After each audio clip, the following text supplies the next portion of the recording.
Hello folks, and hello Len.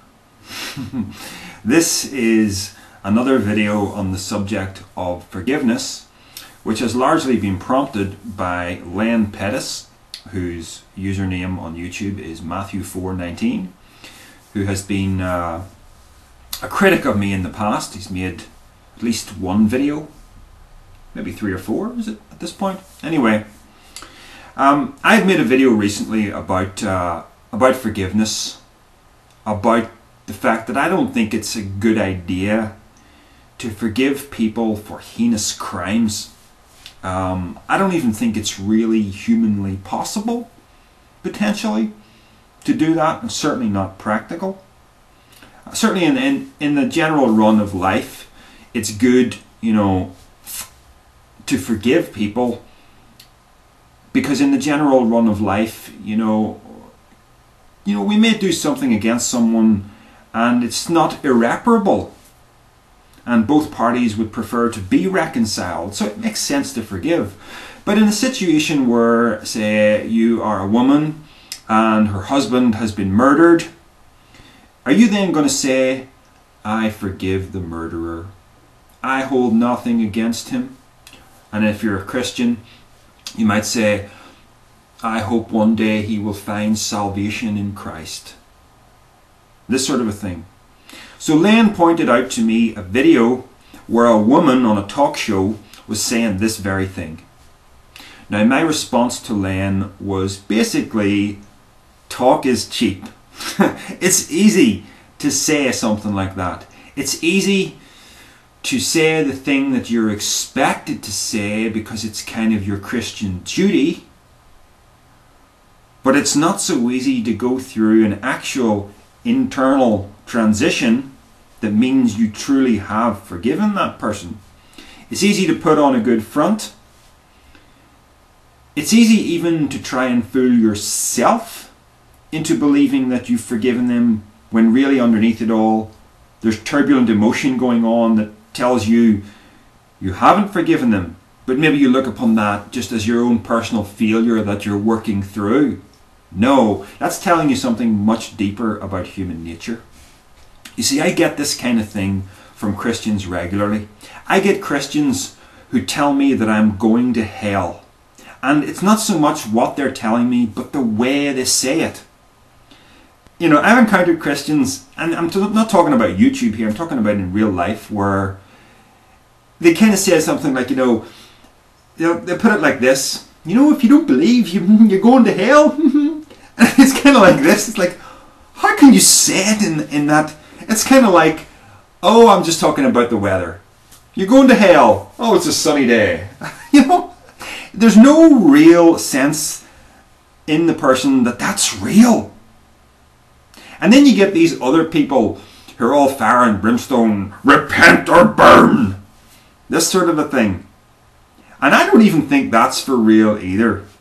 Because if people who generally have some compassion, if they really believed that that was the plight of the human race, think about how that would really make you feel. Most of the human race is damned. And, narrow is the way, as it's written. Few are they that make it. It's going to happen. Most people are damned. There's only a few going to obtain salvation. Shouldn't that actually affect your emotions in some other way than the 2 ways that I've just described? But that's generally what I get. So that's the veneer that Christians put on when they pretend. And they pretend to themselves because they really think they do believe in it, but they don't. I used to think when I was a Christian that I believed in hell, but I didn't. And I faced that when my mother died and she wasn't a Christian. And no part of me whatsoever suspected that she could possibly be burning in hell. It did not compute. So I don't take something I hear on a talk show very seriously. A woman says, I forgive the man who murdered my husband. But for you, for Len, for you, You just look at this woman on a talk show and you go, oh, sold. Good enough for me. Just like that. And I pointed out to you the fact that you don't know what's going on in her head. And you came back to me and you said, oh, Darrell, but you don't know what's going on in her head either. Now, that's true. And ever since I said that, you have been on this constant accusation that, oh, Darrell, you're a hypocrite, you're inconsistent, you haven't answered my question. But listen,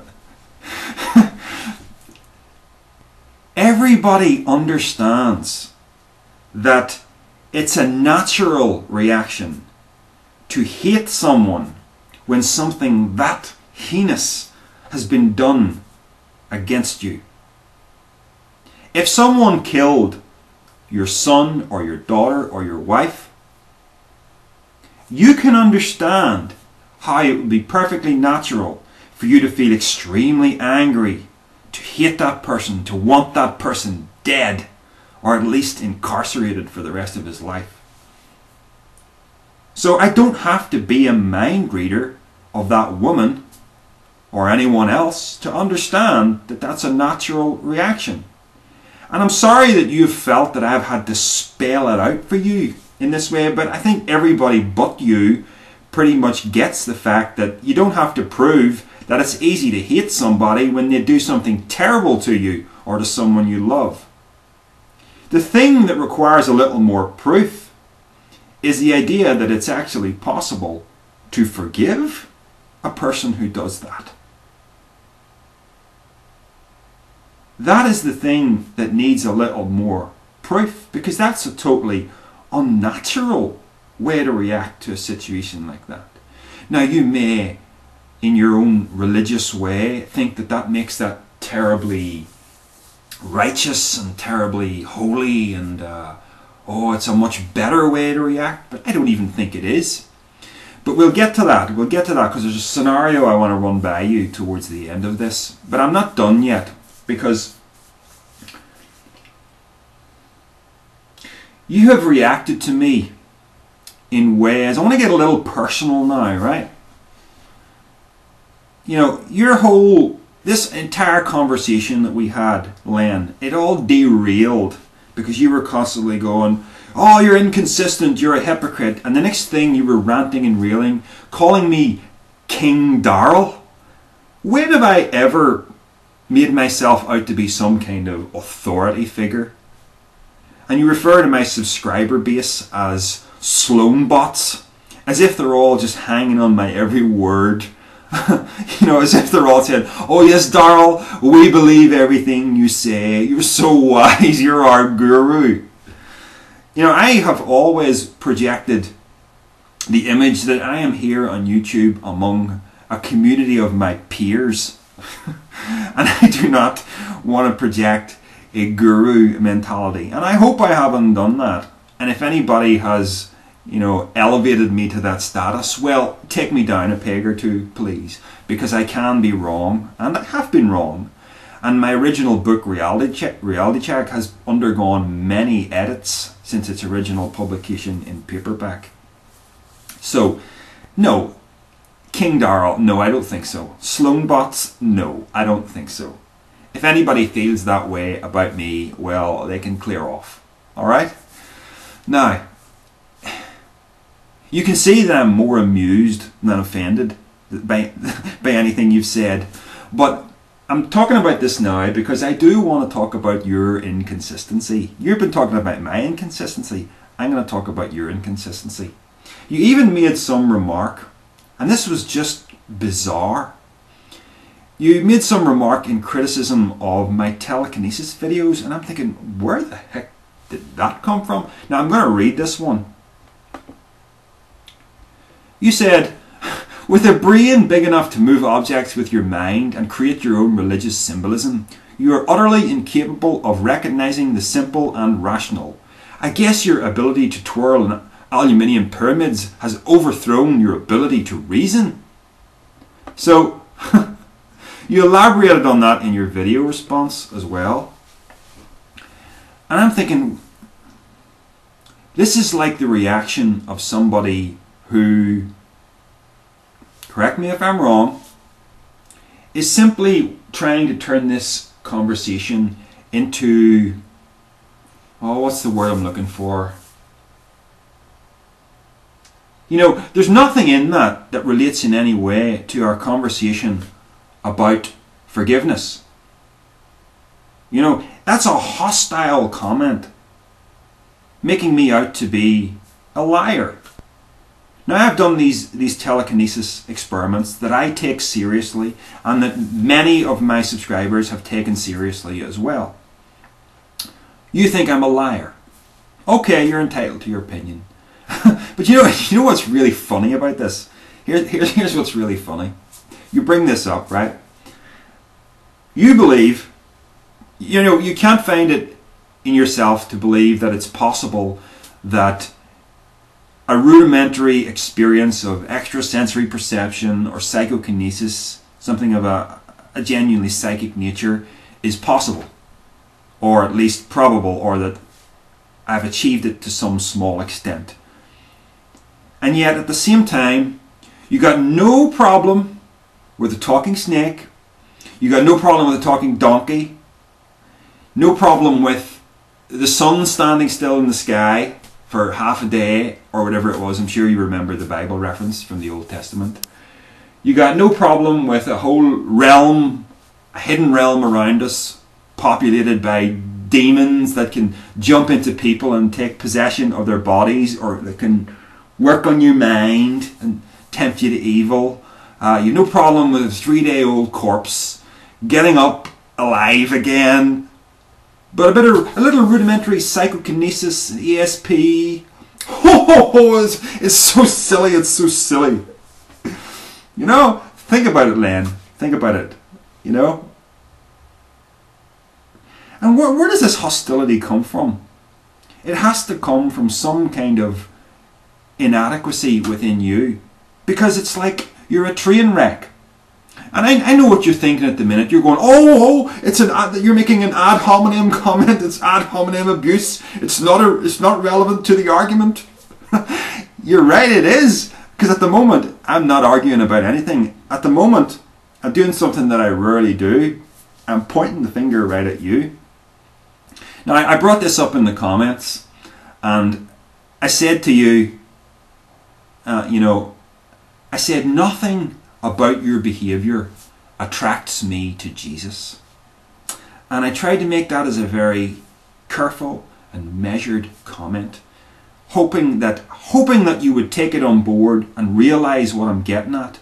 But you just went, that's an ad hominem comment, it's not relevant to the argument. But listen, and I call this evangelism autofill. That's what I called it. And you said, but I'm not evangelizing right now. Listen to me. You don't get to be a part-time Christian. You believe in this book. You believe that this book has changed your life. And you're trying to present yourself to me as a transformed life, as an example of the love of Christ to change lives for the better. But what do I see? Right? What I see is something that is no different in principle from some guy. Let's say I'm back at school, I'm 12 years old, I'm walking across the school playground, and some guy who just takes a dislike to me for whatever reason, he's across the other side of the playground and he shouts, "Hey Sloan, fat boy!" That, in principle, is no different from that stupid comment about psychokinesis. It seems you just want to search for something that you can throw at me to just turn this into a pissing match. Think about it. Think about your behaviour. You do not represent Christianity well.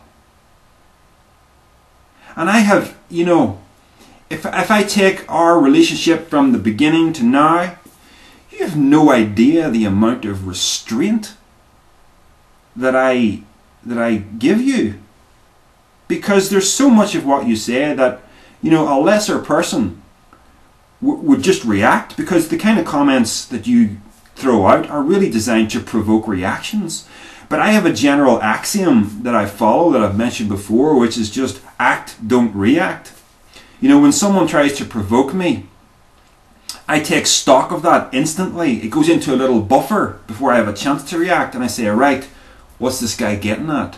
What's he trying to do? What's his motivation? What kind of a way is he expecting me to react? And then instead of just reacting, I give a careful, measured response. To be honest, taking into account, you know, the book of James and that passage about, you know, the tongue is a fire and it's set on fire by hell and all this stuff, and how we've got to be careful about how we use our tongue. It seems that I actually represent Christianity far better than you do in this regard, because you just seem to like to shoot your mouth off. And I'm sorry, but I look at you and I don't see anything that I want to be. And it doesn't matter that you haven't got your evangelism hat on right now, that you're trying to do something else. I am looking at your life, and it's found, you know, it is found wanting, put it that way. It's see ya, wouldn't want to be ya. That's the way you make me feel about Christianity. But, you know, if I really thought Christianity were true, I wouldn't let that affect me. Because, you know, there are going to be inconsistent Christians. Like, just earlier on today or yesterday, some other clown was on ranting to me about damnation and the gospel and all this stuff. And I made a remark back to him. He said something back to me. What was it? Good luck on Judgment Day, asshole. Well, what a real Christian you are. That's the kind of love I want directed at me. And I challenged him on this. Now, I know you don't like expletives, Len, and you would never say asshole to me. You only like moderate cuss words, not the big ones. But, you know, I challenged him on this, and he gave me this whole elaborate spiel about how, yes, he really did love me in Christ and all this here. Clear off. You know, people's words reveal what is in their heart. And that's true of you as well. And when I see you just trying to turn this into a pissing match, like some schoolyard bully, you know, you have not come very far, Len, on the Christian road. And there are many a non-Christian that would put you to shame, I'm sorry to say. And you know, here's another funny thing. I actually know a few Christians that I do respect.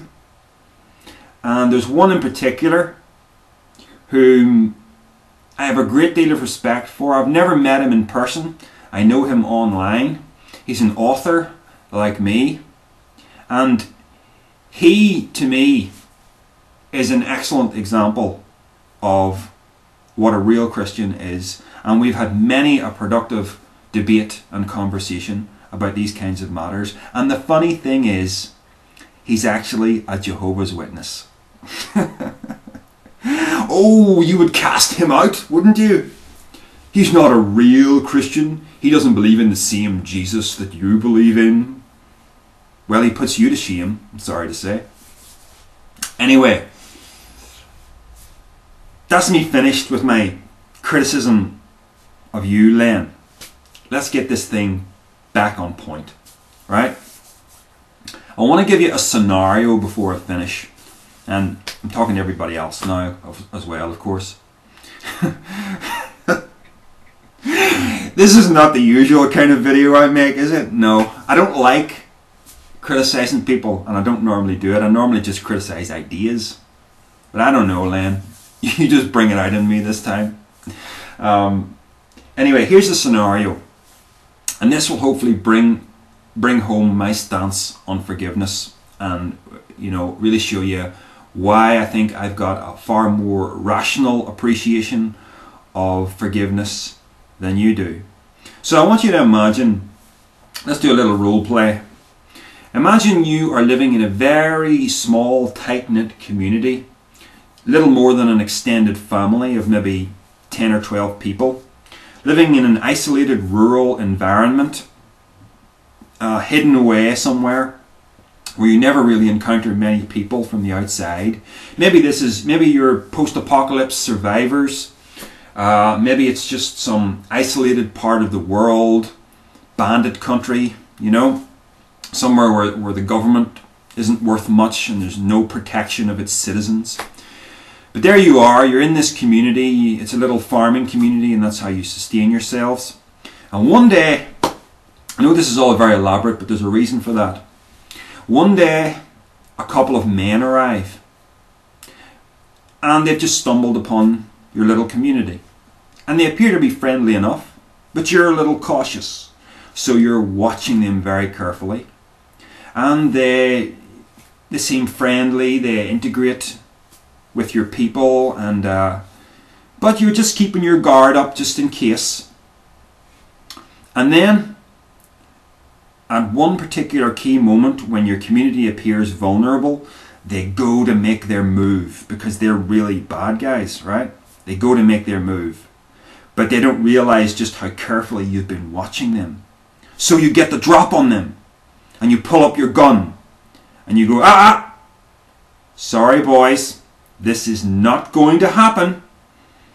Now maybe they were going to rape your women, rape your children, take your goods, destroy your property, who knows what, but they were certainly planning something very bad for you. So you say, okay man, it's not going to happen. Turn around. I'm escorting you to the boundary of our property. So they're going, okay man, we don't want any problems. We'll do what you say. Leave your guns. Down they go. So you escort these people to the edge of your property, out of sight of the rest of your community, and you've got your gun trained on them. And you say to these men, are you two alone, or are you part of a larger group? And the men say, oh no man, we're alone, we're just wanderers. We were really happy to meet you. And you're looking at them and you're going, And you're thinking, if these men are part of a larger group, they can rejoin their group and then come back with reinforcements, and our whole community will be destroyed. And you're thinking this. You're thinking, what am I going to do? Can't really trust them. Should I trust them? It puts all our lives in danger. So then you're thinking, right, could we imprison them? And you're thinking, no. There aren't enough resources for that sort of thing. There's no police force to help you. Practically no government. You're on your own. Whatever you do right now in this circumstance will determine what happens. Now, that's the scenario. You're in that predicament. Now, here's one reaction. You say to these men, men, I know that you intended foul play against us, but you know what? I forgive you. Go in peace, and I hope you find forgiveness in the Lord Jesus Christ. Off you go. And then they go, whew, we got out of that pretty easy, and they walk away. And you go back to your house, and you hope and pray that the men will not return to kill you and rape your wife and children, etc. Right? That's one way to react. Is that the right way to react? Because I tell you what I would do. Now this has never been tested, of course. But I am pretty sure that if I was in that circumstance, I would have no qualms whatsoever about blowing their head off. The biggest threat to your community is a person who is too damn soft to do what needs to be done to protect everybody. Forgiveness is a complete irrelevance to that situation. Do you want to know what makes it an irrelevance? Because we live in a hostile, adversarial world. That is the way the world is. The world is adversarial. The whole universe is adversarial. At the microscopic level, everything's adversarial. Your immune system is taking out invaders. So the Christian likes to live in this pretend fantasy land that the world can be some other way. But it isn't. And the reason why you feel hostile towards people who do you wrong, or who would do you wrong, is because that is your natural built-in equipment, psychologically, against the things that naturally happen in an adversarial world. It's meant to be this way. If someone wants to harm me, then I will defend myself. If someone wants to harm me or people that I care about, and if I have to kill them to defend myself, then that's what I'm going to do. These things rarely come up in everyday life because we live in a fairly stable society where there is this thin veneer of civilization, and it really is just a thin veneer that keeps everything going the way it is, and we get to pretend love will win the day and all these silly little stupid ideas. Love is of course very important. We all have loved ones, but we live in a universe, in a world where the wider context of life is adversarial. There are always friends and enemies. That is the way every aspect of existence is. So, I recognize that Len and people like Len don't even remotely live with that sense of reality. But that is a clear-headed, rational sense of reality that comes from an observation of the world as it is, not wish fulfillment of the world that we would like there to be. So, take it or leave it. There we go. That's my take, once again, on forgiveness.